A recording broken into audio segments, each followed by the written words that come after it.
আসন্ন ত্রয়োদশ জাতীয় সংসদ নির্বাচনে শরীয়তপুর-২ আসনে বিএনপি মনোনীত সংসদ পদপ্রার্থী শফিকুর রহমান কিরণের ধানের শীষ মার্কা নির্বাচনী প্রচারণার অংশ হিসেবে নড়িয়া উপজেলার ফতেজঙ্গপুর ইউনিয়নের ৭ নং ওয়ার্ড সাতপাড় গ্রামের শাকিল ঢালির বাড়ির আঙিনায় নির্বাচনী উঠান বৈঠক অনুষ্ঠিত হয়েছে। শনিবার বিকেল 4:30টায় অনুষ্ঠিত উঠান বৈঠকে প্রধান অতিথি হিসেবে বক্তব্য রাখেন ঢাকা বিশ্ববিদ্যালয়ের সাবেক শিক্ষক মিসেস ফারহানা কাদির রহমান। প্রধান অতিথির বক্তব্যে তিনি বলেন, ত্রয়োদশ জাতীয় সংসদ নির্বাচন হচ্ছে ৭১-এর মুক্তিযুদ্ধ ও স্বাধীনতার পক্ষের শক্তি ও স্বাধীনতা বিরোধী শক্তির মধ্যে লড়াই। যদি বাংলাদেশের স্বাধীনতা অক্ষুণ্ণ রাখতে চান তাহলে স্বাধীনতার পক্ষের শক্তি বিএনপিকেই ধানের শীষে ভোট দিয়ে বিজয়ী করতে হবে। যদি স্বাধীনতা বিরোধী শক্তি জামায়াত ইসলাম রাষ্ট্র ক্ষমতায় আসে তাহলে বাংলাদেশে জঙ্গি রাষ্ট্রে পরিণত হবে। দেশের নারীদের কোনো অধিকারই থাকবে না। তাই নারীর অধিকার রক্ষায় তারেক রহমানকে প্রধানমন্ত্রী বানাতে হবে। সেই লক্ষ্যেই ধানের শীষে ভোট দিয়ে শফিকুর রহমান কিরণের বিজয় নিশ্চিত করতে হবে। একটি অন্যতম কারণ হচ্ছে যে নির্বাচনকে কেন্দ্র করে আসা। তবে আমি এই যে ভাই কষ্টটা আমি অনুভব করতে পারি। সেখান থেকেও কালো তালিকাভুক্ত করা হয়েছে। 20 বছর আমি যেই প্রতিষ্ঠানটিতে আমি সংবাদ পাঠ করেছি সেখানে আমাকে কালো তালিকাভুক্ত করা হয়েছে। কেন? কারণ আমার স্বামী বিএনপি রাজনীতি করে। উঠান বৈঠকে প্রধান বক্তা হিসেবে বক্তব্য রাখেন special assistant to the BNP chairman foreign affairs adviser কমিটির সদস্য ও ইতালি বিএনপির সদ্য সাবেক সাধারণ সম্পাদক ঢালি নাসির উদ্দিন।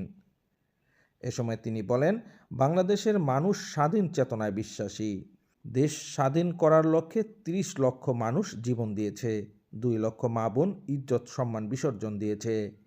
সেই মুক্তিযুদ্ধের চেতনায় বিশ্বাসী বাঙালি জাতি কখনই যুদ্ধ অপরাধী জামাতে ইসলামের মিষ্টি কথায় ভুলে তাদের ভোট দিবে না, দিতেও পারে না। তাই স্বাধীনতার বিরোধীরা নির্বাচন বানচালের ষড়যন্ত্র করছে। তাই সকলকে সজাগ থাকতে হবে। তিনি দলীয় নেতাকর্মীদের ঐক্যবদ্ধভাবে ষড়যন্ত্র মোকাবেলার আহ্বান জানান এবং 12 তারিখের সারাদিন ধানের শীষে ভোট দেওয়ার অনুরোধ জানান।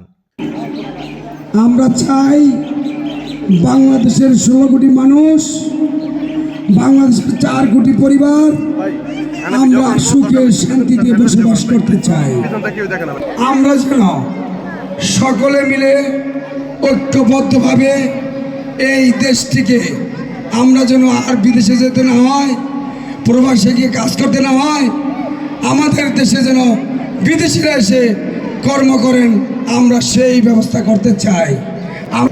আমরা মুসলমান, হিন্দু, বৌদ্ধ, খ্রিস্টান সকল ধর্মভাবে আমরা এই দেশে বসবাস করতে চাই। আপনারা কি বলেন? চাই আমরা যেন ব্যক্তির চেয়ে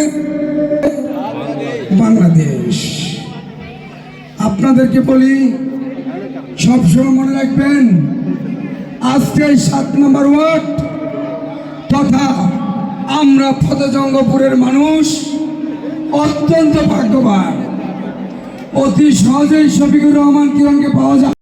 নড়িয়া উপজেলা বিএনপির সহসভাপতি খন্দকার উমর ফারুকের সভাপতিত্বে ও জেলা স্বেচ্ছাসেবক দলের সহসভাপতি শাকিল ঢালির সঞ্চালনায় উঠান বৈঠকে অন্যদের মধ্যে নড়িয়া উপজেলা বিএনপির যুগ্ম সাধারণ সম্পাদক মোহাম্মদ আলী আজম সোয়াল, ধর্ম বিষয়ক সম্পাদক আবুল কালাম আজাদ, গ্রাম সরকার বিষয়ক সম্পাদক বাবুল চৌকিদার, উপজেলা যুবদলের সভাপতি নিক্সন খান সহ স্থানীয় বিএনপি অঙ্গ সহযোগী সংগঠনের নেতৃবৃন্দ ও গ্রামের নারী পুরুষ সাধারণ ভোটাররা উপস্থিত ছিলেন। মফিজুর রহমান রিপন, স্বদেশ সংবাদ, শরীয়তপুর।